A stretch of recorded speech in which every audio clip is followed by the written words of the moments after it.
Broncos, according to Colin. Number 10. Okay, I got to admit, I'm kind of proud. Denver Broncos. Tied for #1 scoring defense in the entire league. Lead the NFL in sacks. They did not play well and won. They got outplayed by the Colts. They won 4 straight games. Bo Nix is still in the growth period, but I said before the season, I did not buy they were a bad team. Sean Payton's one of the best coaches of my life. Bo Nix had 61 college starts. Mims, Cortland Sutton, Patrick Surtain, they got real dudes. Denver at 10. Number 9. The Tampa Bay Buccaneers. I may have them low. I'm telling you, I wouldn't want to play this team. The Chargers hadn't allowed over 30 points in a game. Tampa went in, scored 40 easy. And I'm telling you, Baker Mayfield now, 3rd in the NFL with 32 touchdown passes. Be very concerned about facing a team that can win by shootouts or win ugly. And that's what they can do. You can't run on them, yet this roster can run on you. This is a weird team. Todd Bowles, who's a really wonderful guy and an excellent defensive coach, is proving he can get out of the way and let the offense be the offense. I got Tampa at 9. Number 8. Minnesota, 7-game winning streak. They are 7-1 in one-score games. I think a lot of the story here beyond Darnold is Kevin O'Connell, who they call the tall Sean McVay. I think Kevin O'Connell is superb. And their defense, Brian Flores, number 2 against the run, number 3 in takeaways. Brian Flores deserves another job. He does, because I don't think their defensive personnel is nearly as good as their defensive production.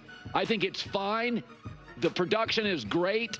I think Flores deserves another gig. Minnesota at 8. Number 7. The Ravens. Listen, they have 5 losses by a combined 22 points. A lot of it's been special teams. It's the best run offense in the league. I am rooting so hard for Lamar to do something in the playoffs because I don't buy this thing that he's not a great pocket quarterback. He is. Now, I do think J-Mac touched on something yesterday. Derrick Henry's productions come down a bit. These are long seasons. Running backs, you're seeing J.K. Dobbins, Derrick Henry, Montgomery with the Lions.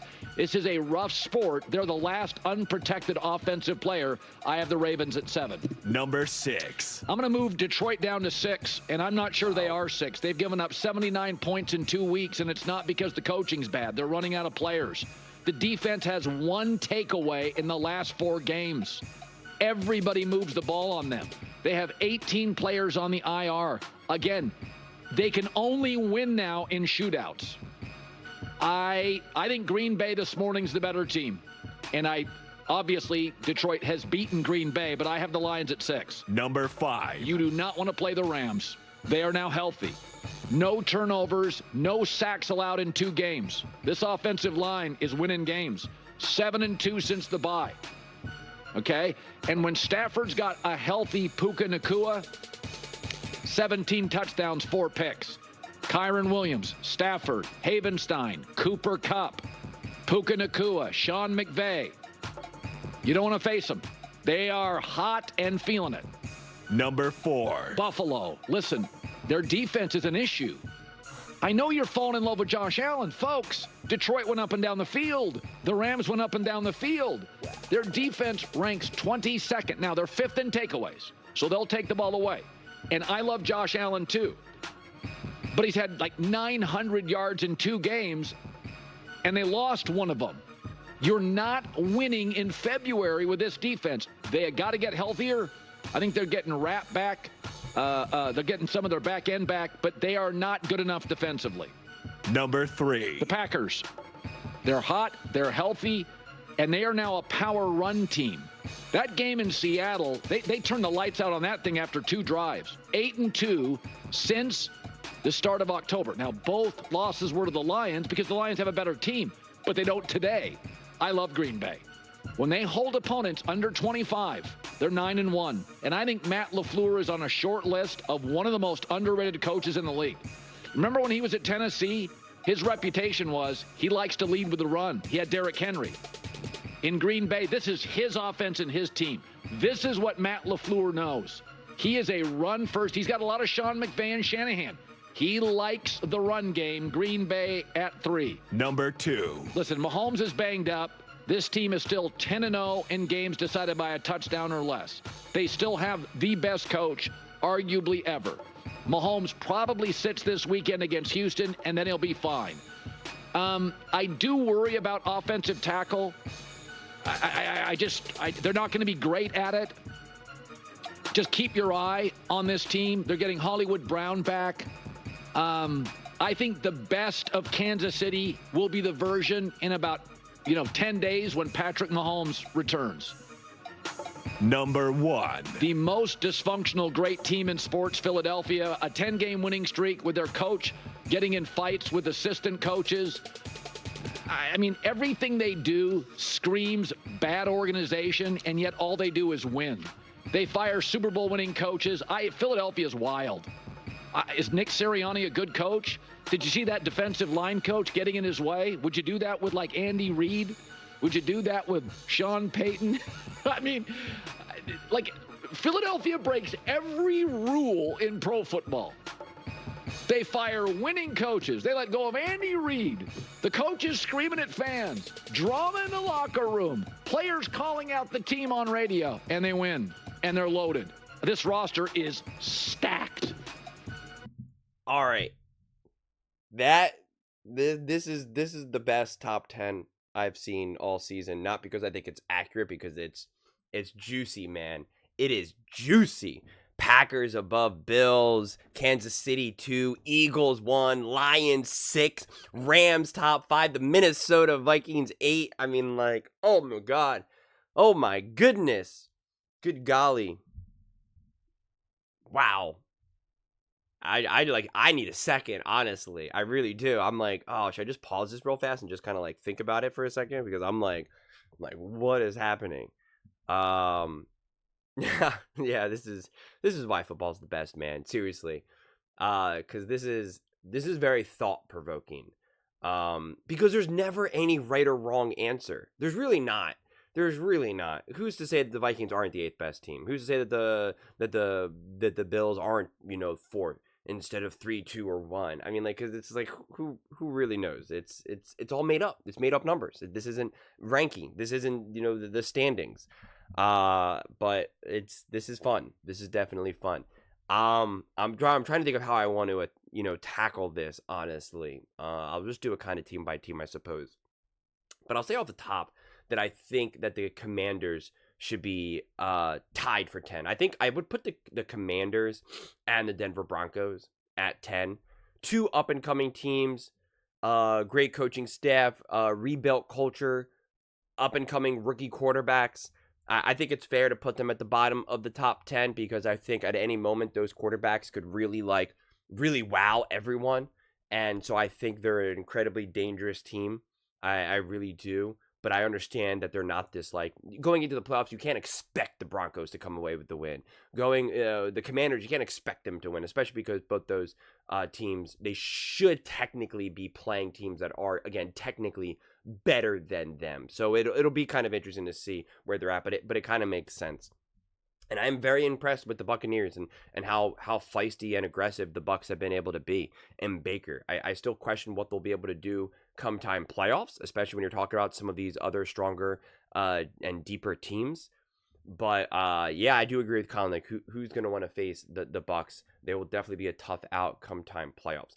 The Vikings, I'll just say that I do not think that they're 8th. I mean, that's insane. They're a top team in the NFL. They're a top 5, top 4 team. They're 12-2. I do not live and die by their record either. But they're 12-2. They're one game back from having the best record in the NFL, and yet they're the 8th best team. I just don't see it. It's nonsense. They're too well coached and well prepared.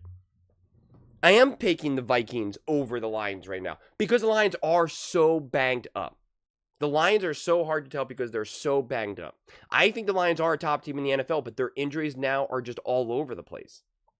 And I don't know how to assess what that means for their injuries. So I actually put the Lions, I'm not even going to put them in the top 10 right now, not because I think they're out of the top 10. I'm going to just put them on the side and be like, I don't know what you look like right now. I really don't, because these injuries, it's depressing. If you're a football fan, it's a bummer. And obviously, if you're a Lions fan, you're definitely depressed. And I think that they'll still be able to find ways to win. And I still, if you're an opposing team, you certainly still don't want to face them. But in terms of where they rank right now with all those injuries, I just don't know. I truly, truly don't know. And I'm not going to just make it up and be like, they're the 6th best team. What are we basing that off of, honestly? Seriously, like, how do we know that? We have no idea. Maybe they're still a top 2 team. Maybe their injuries don't matter and they're still able to like kind of get after it. I have no idea. And I don't like to just make up things just for the sake of content. That's just me personally. I'm not saying that they're making stuff up. They obviously feel confident. I don't. So I'm just not going to do it. The Ravens, yeah, I still think that they're a top team in the NFL. And again, but that all falls on Lamar Jackson, Derrick Henry for me. I don't trust this coaching staff. I don't trust this defense. I don't care what they did to the, 2-14 or 2-15, whatever, Giants right now, or 2-13, whatever the heck it is. Like that last game means nothing to me. I already know how great and special Lamar Jackson is. And the real question is, will they be able to put it together? I had it written down somewhere. I think they had 12 penalties against the Giants. I mean, that's insane. You're playing a garbage team, a team that's tanking, and yet you still have 12 penalties. That's insane. That's the kind of stuff that drives me crazy, and that's the kind of stuff that makes me, question what can the Baltimore Ravens do come time playoffs. You certainly can't have 12 penalties and beat the Kansas City Chiefs. It's just not going to happen.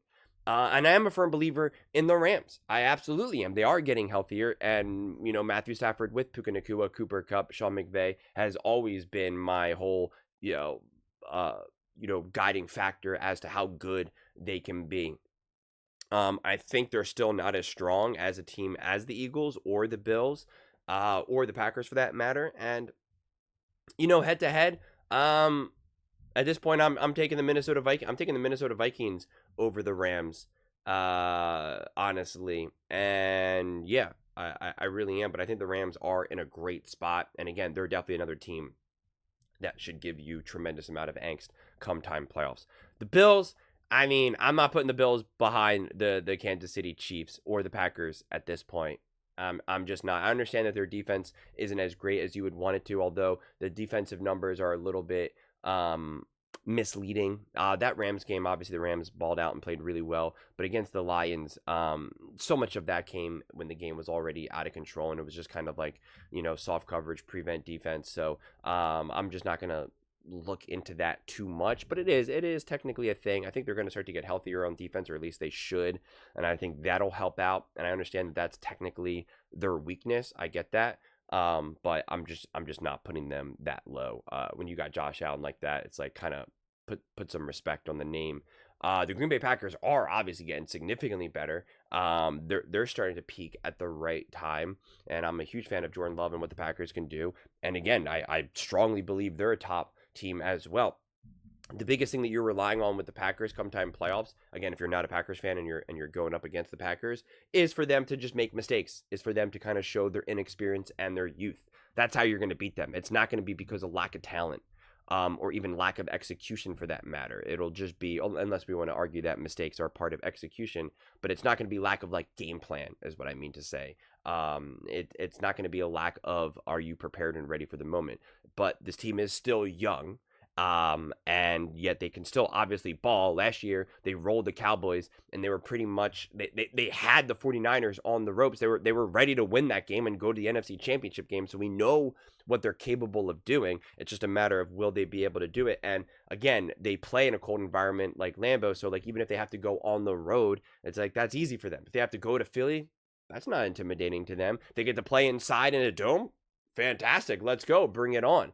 This is a strong, physical, fast, young, well-coached, well-prepared team. It's going to put the fear of God in you. The Kansas City Chiefs are going to be so interesting because they're obviously banged up. They're obviously nowhere near as great as they were. They do keep winning. They obviously are well-coached, well-prepared. They obviously execute better than any other team in the NFL. They beat themselves less than any other team in the NFL. And the question is right, Brown will be coming back. Will that be enough to greatly boost up this offense? Will that be able to be used in a way that will be able to kind of protect Patrick Mahomes, because defenses will now have to play a little bit differently. They might not be able to get after him as much. Like, to me, those are the question marks. And it's going to be really funny because a lot of KC fans, let's say that does happen, they'll be like, oh, see, they just turned it on come time playoffs. And it's like, no, they got healthier at the right time. So I'm really curious to see what Brown does for this offense and how much can he improve it, if at all. I mean, I shouldn't say if at all. He will definitely improve it, but the question mark is by how much. That, to me, is the question mark. And also the whole thing with Patrick Mahomes. I understand. I don't think that this ankle injury is the worst thing, but it's also not the best thing. He's definitely not 100% healthy. He is going to be a little banged up. And I am curious to see if they sit him or, what the story is with all of that. And if he continues to get beat up on, because if he continues to get beat up on, then that is a legitimate thing. I still think the Kansas City Chiefs are obviously a top team in the NFL, without a doubt, definitely top 5 for sure. And they're still the team that you also don't want to face. Like, when I reference like the Bucks or the Rams or any of these teams that I say you do not want to face come time playoffs, the Kansas City Chiefs are definitely at the top of that list because, again, they're not going to beat themselves. We know that without a shadow of a doubt. So they're also a question mark team for me in terms of where they stand. Again, Patrick Mahomes being banged up and then them getting someone like a Brown back. Like, what does that do offensively for them? And then you got the Philadelphia Eagles. I would not say that they're they're the most dysfunctional team ever, as Colin keeps trying to, put that title onto them. I think that's a little extreme.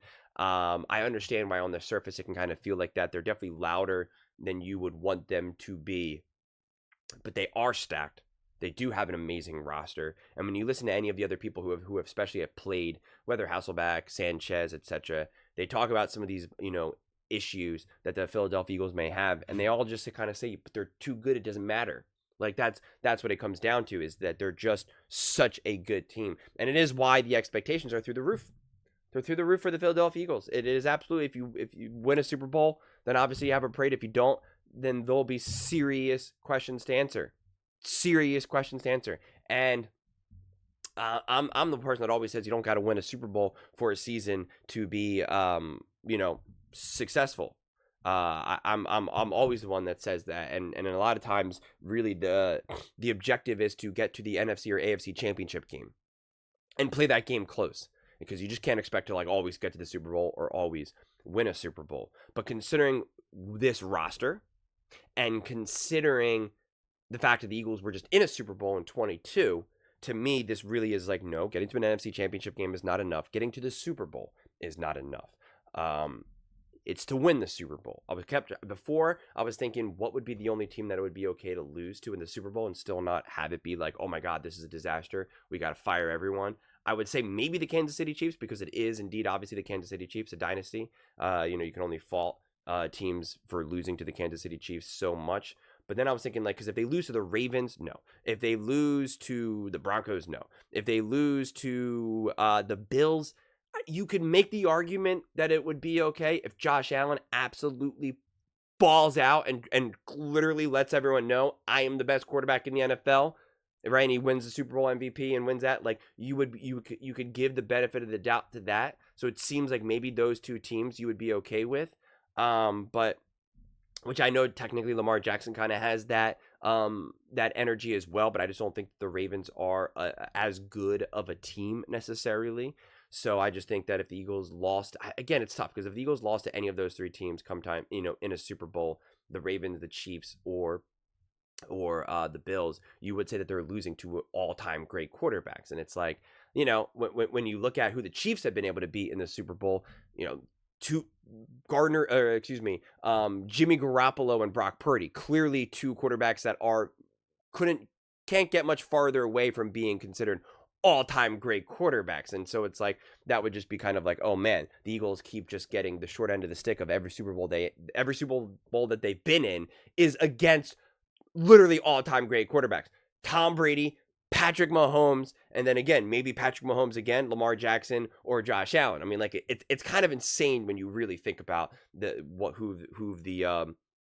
who the Eagles have to face. The Eagles had to face Tom Brady twice. They literally had to face the GOAT twice. And if they face the Chiefs again, then they would face Patrick Mahomes twice. It's actually pretty insane. They have not had the luxury of going up against, some run-of-the-mill quarterback, some quarterback who's not even in the league anymore, or who's fighting to get a $25 million contract. Like, that's luck. It just goes to show you that there's a tremendous amount of luck involved in terms of who you're facing. So that's my long-winded way of saying that the expectations are through the roof for Philadelphia Eagles. And when you are being ranked as the top team and you have this stacked roster and all of this, you better win. You better win. But those are just my thoughts. I'd absolutely love to hear yours. What do you guys all think about Colin Cowherd's herd hierarchy? Let me know in the comments below. I read every single comment, so whether you agree with me or disagree with me, either way, let's get in some discussions. Let's get in some fights, but ultimately, let's just have some fun. And please do consider subscribing. We're building an amazing community here, and I'd absolutely love to see you part of it. I want to build something that we all genuinely feel connected to, something that we're really excited to be part of. I think we're well on our way to doing it. Please don't forget to give this video a thumbs up, as it really does help with the visibility and the algorithm. Thank you so much, and see you next time.